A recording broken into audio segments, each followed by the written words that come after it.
It was my birthday last week, and I don't know if our company's social media account was doing this intentionally or not, but a week before that, I received a wonderful present. It came in the form of a simple question put out on Twitter, where we're at the Motley Fool. What investment principles and ideas have you learned from David Gardner? As I read through your responses, not only did I have my own kind of a Mr. Holland's Opus emotional reaction, but I started to realize that how you answer that question, what have you learned from me, whether you've been listening for 4 weeks or for 4 years, also happens to be a wonderful format for a podcast. This week's podcast, in fact. And so the gift that I got that week becomes a gift I'll try to give out this week, summarizing and sharing what you've learned from David Gardner to help remind listeners old and new of some of the eternal verities of rule breaking and our rule breakery ways. So, what have you learned from David Gardner? Only on this week's Rule Breaker Investing. It's the Rule Breaker Investing Podcast with Motley Fool co-founder David Gardner.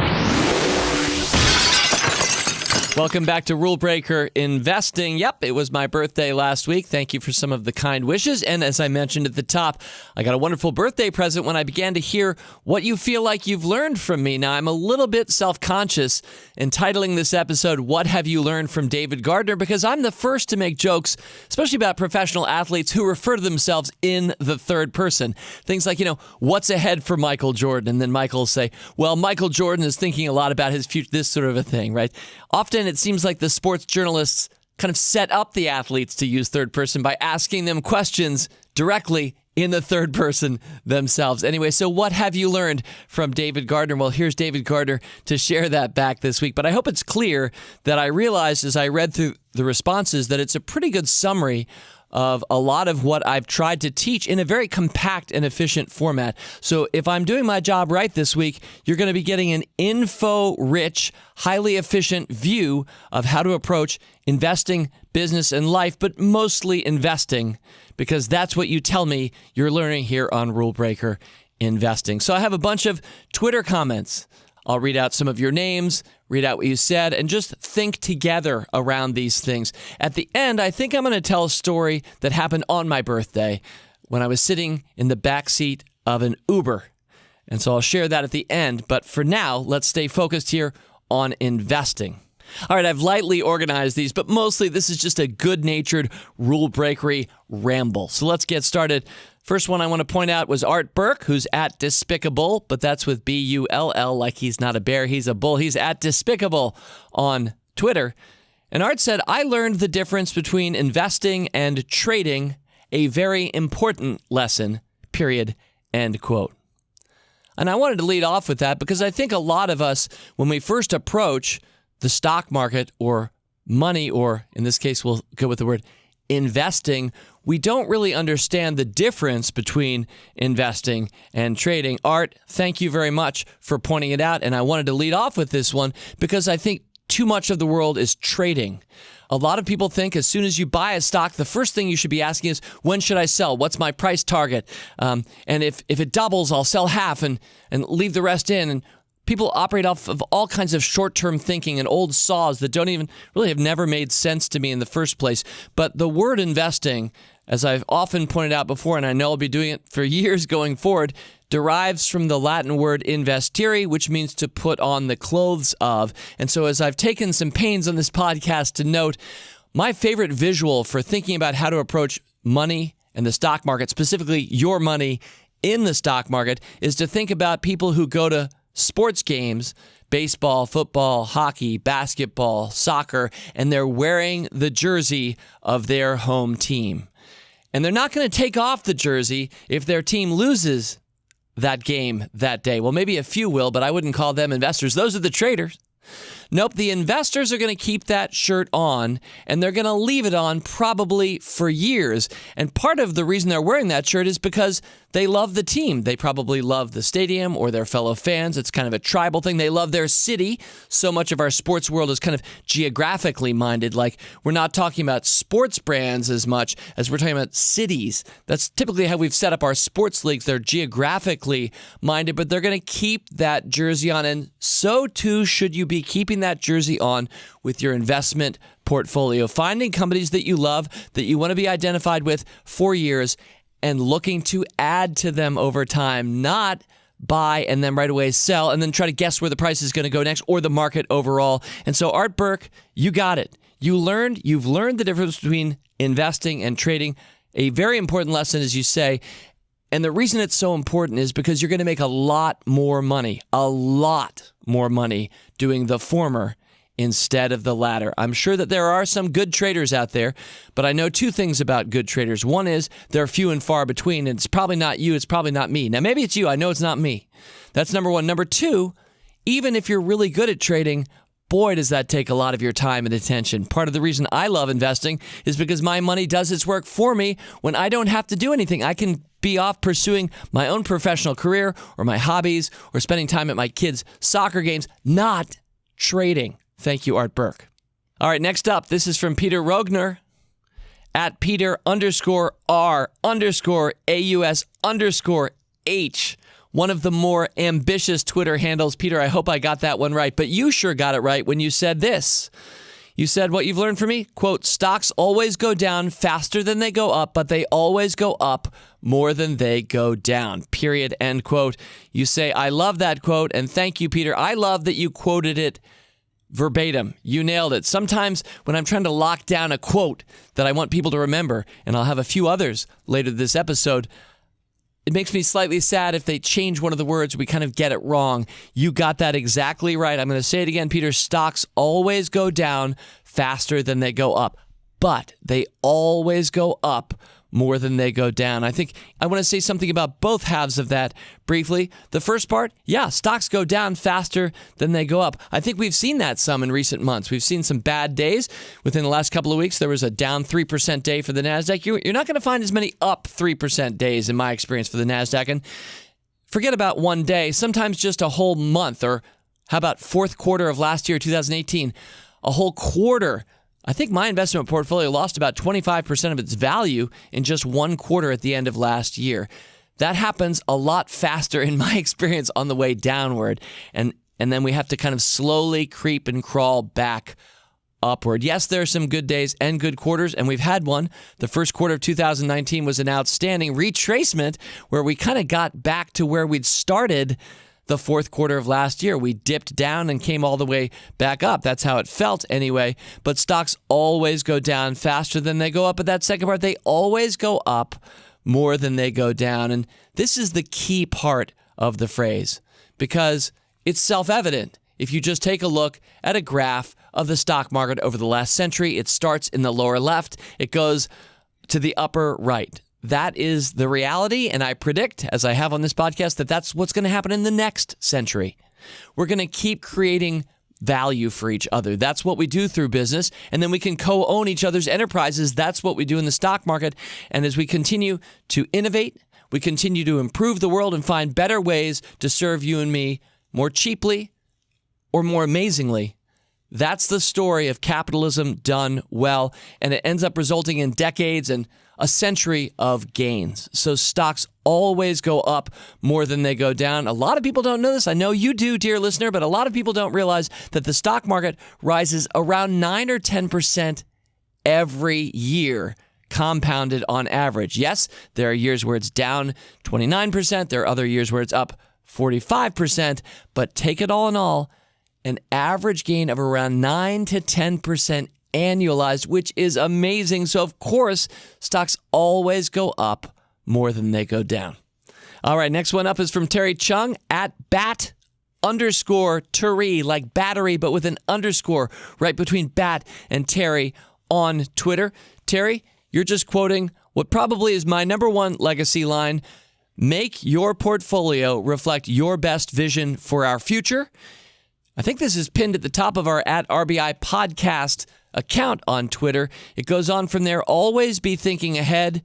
Be optimistic. Think about the world that you want to create because sure enough, your dollars and mine, our capital, is helping shape the world.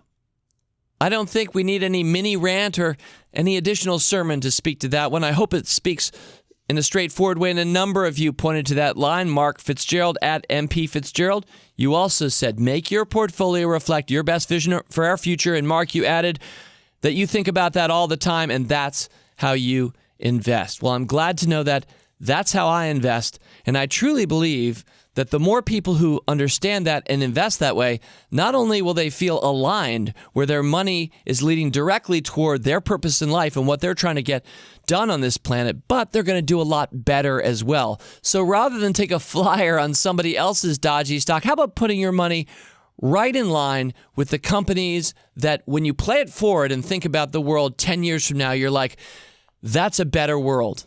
And you probably foresee growth for that company because companies with great products and services, those tend to spread and grow and truly shape the future. So make your portfolio reflect your best vision for our future. Try it. You'll like it. All right, next up, and speaking of tweets that kind of speak for themselves, and I don't have to add much more, at Kurt Elia, a frequent correspondent here in our mailbags. By the way, mailbag for this podcast coming next week. So if you do have any further thoughts, suggestions, questions, maybe you're still thinking about the future and business of sports, which I covered last week with Phil DiPicciotto. We've got some nice notes about that. Drop us a line. Our email address, rbi@fool.com. You can also tweet us, of course, at RBI Podcast. Next week is the mailbag. Kurt, what have you learned from me? Well, you said, quote, in order to beat the market, and then you have 3 bullets. The first, invest in disruptive companies since Wall Street doesn't know how to value them. Second, hold for the long term since Wall Street doesn't look much further than next quarter. And third, diversify, knowing that half will lose money, but the winning half will more than make up for it. Really a lovely recitation of probably 3 of our principal themes in Rule Breaker investing, and not just Rule Breaker investing. That runs through a lot of the Motley Fool oeuvre. Yep, that's French. I remember that. My schoolboy French. That's the work of the Motley Fool. Yeah, those 3 principles run through a lot of our oeuvre here at Fool.com, and always will for really good reasons, because it wins and it works. Investing, as Kurt says, in disruptive companies, because, yeah, Wall Street didn't know how to value Amazon in its early days, and arguably still 10 or 20 years later still doesn't or didn't know how to value Amazon. That's why the stock has made so much money for us. Or companies like Netflix, they're just so disruptive. Even America Online back in the day, so disruptive that people Facebook could not understand what they were going to become. Google. And so these stocks are consistently viewed as overvalued, and so people don't buy them, but you and I do, and then we hold them, to Kurt's point number 2, for the long term, because Wall Street isn't going to. It's not going to look much further ahead the next quarter. And finally, as Kurt says, we diversify. Because while I might have a small quibble with what Kurt said, he said knowing that half will lose money.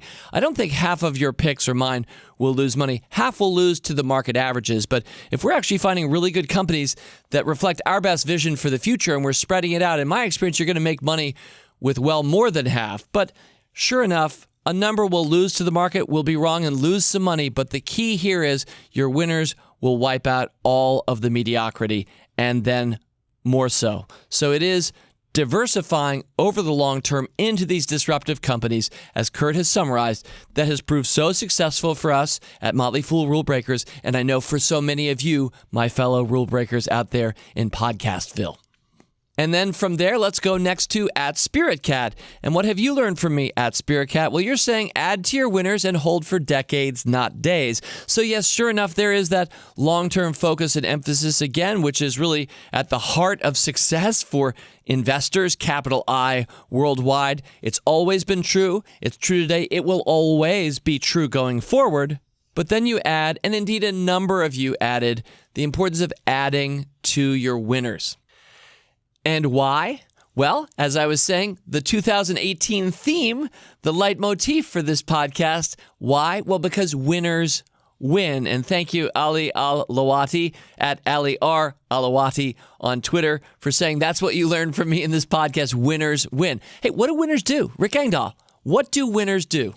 They win. That's right. It's very simple. And we're having fun with that, tongue-in-cheek, about half the time. The other half of us, though, is serious. Usually, one of the best indicators of future results is past performance. Now, that runs in direct contrast to the often used financial disclaimer that I'm sure all of us have heard any number of times. Past performance is no guarantee of future results. You'll very frequently hear disclaimed in various forms of financial advertising. Past performance is no guarantee of future results. And yet, as I've always taken pains to say, it's actually probably our single best indicator going forward of what to expect. The lawyers won't let financial advertisers say that, but you and I are looking for what works and what wins. And in my experience, winners win, and that's why with Spirit Cat, we add to our winners. Many people do the opposite. They keep adding to their losers. The old cliche is they are trimming their flowers and watering their weeds. We're going to try to trim our weeds and water our flowers. Most of all, we're not even going to think too much about our weeds. We're going to be watering our flowers, because when you find great companies, they shouldn't be great for just a quarter or a year. That's not great. Great companies go 5, 10, 15-year, sometimes longer runs of huge growth by adding lots of value to all their stakeholders. And you and I are going to add to those stocks as they go up over time. One of our contract writers and a friend of mine that I've gotten to know through the Motley Fool over the years, Danny Venna, as a newer investor years ago, he made his own rule, which he shared through our discussion board community at the time. And it read a little crazy to me, and yet I admired it. He would only invest new money in a stock if it was already up 40%. And then he had some additional rule. I use the past tense. He may still be doing this. Once it went up 40% again, then he would add to it even more. And as it turns out, what was he doing? Well, he was adding to his winners. Winners win. I'm pretty sure Danny's pretty happy with that approach. Now, of course, diversifying also has us not overloading into any one stock or stocks. But I hope you get the principle. In fact, I know you get the principle, because so many of you replied that way when we said, what have you learned from David Gardner? All right, next up, this one of my favorites here. This is from Daniel Shelton at DT Shelt on Twitter. Daniel, you said, what did you learn from me? Quote, buy a sports car as soon as you have the money, end quote. And clearly, Daniel's one of my longer-term listeners. Once or twice a year, I'll mention how early on, with some extra dollars, in part because I had a college scholarship, I chose to buy a sports car. And that was probably one of the more expensive mistakes financially that I've made in life. I actually have no regret about it. I enjoyed that sports car for several years before. Since I'm not great at maintaining cars and I'm not really a cars guy, eventually I sold it in a more decrepit form of that vehicle some 6 or 7 years later. No real regrets, but if you do the math, you'll realize that money spent tens of thousands of dollars put into the market would have been worth a lot more today than that sports car. But I also believe in leading a balanced life, or trying to have your cake and eat it too, creating a win across all aspects of your life. So I don't actually have regret around that, but I do like to mention that from time to time, because in so many ways, I think it flies in the face of really better advice that you get from podcasts like Motley Fool Answers from people like Allison Southwick and Robert Brokamp, who'd be the first to say you shouldn't run right out and buy a sports car when you have the money to do it. So thank you, Daniel, for the humor. And you're right. You certainly could have learned from me, quote, buy a sports car as soon as you have the money, end quote. All right, a few more and some favorites. Next, I want to go to Nate Outland at NT Outland on Twitter. And Nate, you just wrote, what did you learn from me? Quote, not to be afraid of buying at 52-week highs, period, close quote. Now, that does fall in line with some of what I've already presented this podcast, so I won't belabor it.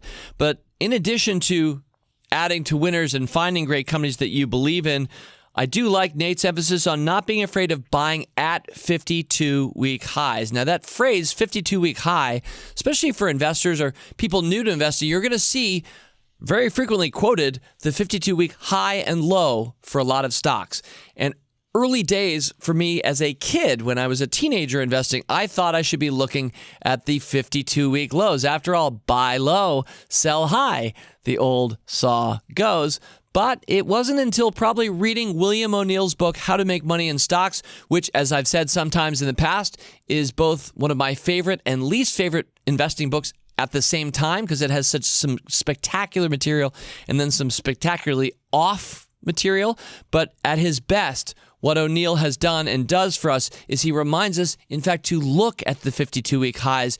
Usually great stocks just keep making new highs from one month or year to the next. So once you start looking at the 52-week highs and realize that's the group of stocks, that's the pond that we should be fishing in, it really does, I think, for me anyway, improve your investing and your results. So it is counterintuitive. Nate Outland, you get it. Sounds like you've learned it from us here. Thank you. Don't be afraid of buying at 52-week highs. And the next one, this is from my friend Matt Cochran, who writes for the Motley Fool at Fool M. Cochran on Twitter. And Matt, it was great to see you and your family visiting us some weeks ago here in Alexandria, Virginia. You wrote, what did you learn? Quote, buy companies with many possible futures or optionality, end quote. Now, here on Rule Breaker Investing, I've talked about that a fair amount in the past, that some of my favorite companies have lots of options. After all, if you start by selling books online, but build a platform for e-commerce where all of a sudden you could sell other things online, play it forward a decade or two, and all of a sudden you might be selling everything online, as Amazon is today, seemingly. And it all came from a platform that was initially just built to sell books. So Amazon had many possible futures. It had, as I like to say, optionality, a lot of options by having the world's leading e-commerce platform, even in its earliest days. Of course, Amazon has gone on to do some other amazing things like Amazon Web Services, which we don't need to belabor here. We'll just say that adds even more options to what Amazon can do and become, and even more tactical things these days, like Amazon's new emphasis on single-day delivery. That represents just another capability that Amazon has kind of built up over time, giving the company and its founder, Jeff Bezos, so many options in terms of how to grow, but in a way that people appreciate. And I know some people probably don't like Amazon or think it should be broken up. I'm somebody who thinks that would be a real mistake. Amazon, from my standpoint as a customer anyway, every day is adding convenience to my life, I bet to yours, to so many people globally.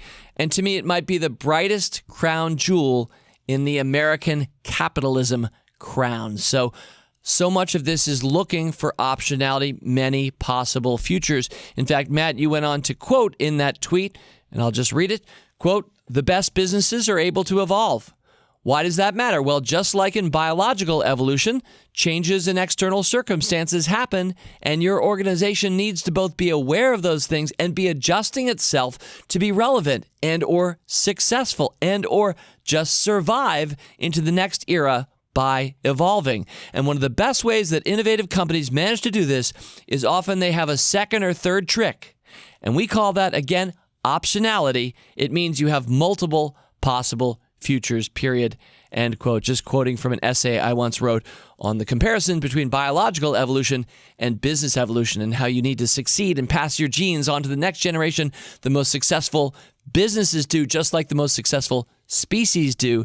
They survive, they procreate, they grow, they pass their DNA, in this case, the DNA of successful business thinking and execution, on to the next generation by surviving, by being naturally selected. Thank you, Darwin. By being naturally selected by, in this case, customers who are naturally selecting that product or service, not that one, enabling those businesses to thrive. So there's a lot of crossover in my mind between evolution in biology and evolution in business. And the most successful form of in business results in many possible futures for companies and in optionality. All right, the next one's pretty short and sweet. This one's from @JonathanWinkler on Twitter, and you wrote, market cap of a stock is more important than the price of a stock. Well, that's a reminder that every quarter we do our podcast game show. It's the Market Cap Game Show. And yes, indeed, Jonathan, the big goal is to make it clear to increasing numbers of people worldwide that learning the market cap of companies is a much more valuable thing to know than what its price per share is as a stock. Because market cap gives us the relative sizing of one company versus another, whereas the price per share of a stock, which many people confuse for thinking a big price per share means a big company and a small price per share means a small company, or sometimes even worse, they think only buy companies with penny stock, low price shares, because those would be potentially the most exciting ones, when often the opposite is true, I think, in practice. But the market cap of a stock is more important than the price of the stock. Thank you, Jonathan Winkler. All right, last two The next one is from @StormChaos. That's chaos with a K. What have you learned from this podcast? Well, @StormChaos, you said buy Shopify, which has paid for my subscription for the next 50 years. And that one made me really happy to read. And of course, how can I not chuckle? Shopify, one of the better rule breaker picks, not just of the last few years, but of all time at this point.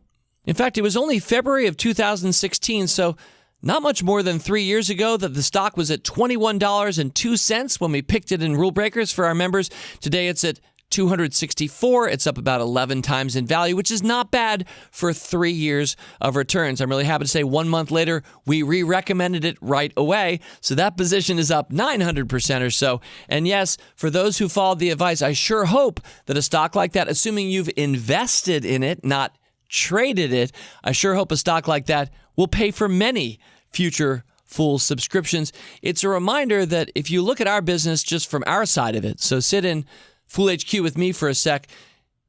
If we're doing our job right, truly our services should be paying for themselves. And if and when they do pay for themselves, that's really a wonderful business to be running. And that is, in fact, the business that my brother Tom Gardner, our CEO, is running today. Not everybody's going to make back their subscription money right away. New subscribers last fall probably weren't feeling too great a few months later when the market had caved in about 20%. But sure enough, if you're using your subscriptions over time and you do the math with me, literally every single subscription we've ever sold should more than pay for itself, which is a pretty good example of capitalistic modern magic. So I hope the Motley Fool will continue to pay for itself, whether you're finding Shopify, which is a pick from a few years ago, or a stock like Shockwave Medical, which is a more recent pick and doing pretty well for members just in the last few months. And yes, of course, we have a bunch of losers. Any scorecard that I've ever generated, and largely it's Motley Fool Stock Advisor today and Motley Fool Rule Breakers, you're going to find a lot of stocks that are down or underperforming. That's natural for me as an investor. The way I play it up, the way I put it in the past is we need to lose to win. We take more of a venture capital mentality to the public markets. And I know you as a Rule Breaker investing listener know that. Anyway, thank you @StormChaos. I'm glad that you went in with us on Shopify. All right. And that takes me to my final one @EB Capital. That's my friend Todd Campbell, who is also a Motley Fool personality. He's a contract writer like a few others I've mentioned today. He's also regularly on our Industry Focus podcast for the healthcare industry. So what have you learned from me, Todd? Well, you said, quote, one of my favorite pieces of advice from him, lead a more interesting life. Todd goes on, go out in the world, try things, meet people, travel, take some risks, have fun. End quote. Thank you, Todd. I will mention that I have one podcast that I taped in the first year of the show. And my producer, Rick, and I said, hey, if I'm ever hit by a bus or we just couldn't get to the microphone that week, we're going to keep that one in the hopper. We always have one in our back pocket. And literally, we've still never used it now, 3.5 years later, because every single week, we've both been healthy. We've managed to make this happen. Even if we're away sometimes during the summer, it's a fresh podcast every week. But if that podcast ever does get played, you'll hear it, and it's entitled Lead a More Interesting Life. Now, Todd Campbell's gotten to hear that from me because in addition to being a Rule Breaker investing listener, Todd is also a Motley Fool contract writer. He comes and visits Fool HQ once a year or so, and has probably heard me say that. And I'm not going to go through that mini sermon right now, other than to say that the best way for you to improve your investing, and indeed your life, is to have new experiences, is to lead a more interesting life. So say yes to an invitation, try out a new piece of technology, have a conversation that's uncomfortable, push yourself. Not only will it improve you, but I guarantee you it will improve your investing, because the more that we discover of the world around us, the smarter we're going to be. And so leading a more interesting life, Todd, I'm glad I've made that impression on you, and perhaps one day we'll air that podcast. All right. Well, this is all my way of saying thank you to every one of you who responded with what you've learned from David Gardner. And David Gardner, to use third person for the last time this podcast, was delighted to share it all back. All right, before I go to my closing story, I want to remind you again, mailbag next week, rbi@fool.com is the email address. I'm looking forward, as always, to sharing out your stories, questions, thoughts, sometimes your poetry. RBI mailbag next week. All right, well, I mentioned at the top of the show I wanted to tell a short anecdote to close. So my birthday last Thursday, I was driving from where I'd spent my day to supper that night. It was a gorgeous evening here in Washington, D.C. For those of you who know our climate, there's a little bit of, the mid-Atlantic in general, but especially Washington, D.C. There is a wonderful 3 weeks or so each year where spring is sprung, and yet the heat, humidity, and the gnats aren't out yet. The Washington Nationals may be out, but I'm talking about the GNATS, which start to swarm around us like clouds through most of the summer. So it was one of those nights last week on my birthday, and I got in my Uber. My driver had, I'm going to say it was a Russian accent, and quietly on my own, I noticed he had the windows up, but it was about 5:30, and I wanted to drink in the evening air, so I put my window down. We got started about 4 minutes in. He just reflexively rolled my window up. So I'm just sort of sitting there, and I'm a generally pretty non-confrontational person. So in my mind, the driver wasn't comfortable or didn't want me to have my window up. He probably had air conditioning, maybe. He was thinking economically. I'm not really sure what he was thinking other than he wasn't thinking what I was thinking and made me sad as he put my window back up. So I sort of sat there for about 5 minutes and stewed about it a little bit. I noticed that the air in the car was not particularly pleasant. It wasn't really air conditioning. I think he had the air going, but not the AC on. And I was just sitting there thinking, it looks so beautiful outside. Should I do it? I decided I'm going to do it. I'm going to ask him if I can roll my window down. Now, I know many of you are like, of course you can roll your window down. It's Uber. They're there to serve you. It's your window temporarily while you're in his car, and yet that's just not how I roll. I'm pretty non-confrontational, but I decided I'm going to ask him directly, hey, do you mind if I roll my window down? I asked him, and he said back to me in so many words, thank you so much for asking me to do that. In fact, I'm getting a little sick right now, and the air in the car would not have been good for me. And what I realized from that conversation was that we were both creating together a small dystopia. He misunderstood my intentions. I misunderstood his. We both found out the Wicked Witch was dead. All hail Dorothy. We both wanted the window down. And as I told my kids later that night, it's important in life not only to let others know what you like and not make assumptions about what they're thinking, but sometimes you may be surprised that the other person was thinking exactly the same thing that you were. And yet if I had not reached out, if I just sat there and stewed for another 25 minutes, missing a gorgeous evening in the nation's capital, I would have been living in a dystopia of our own collective creation. Now, I'm sure many of my seasoned, wise, and knowledgeable listeners already knew that, so that's maybe not something that you had to learn from David Gardner, but perhaps for a few of you, I've given you a nudge. Looking forward to being with you next week. Fool on.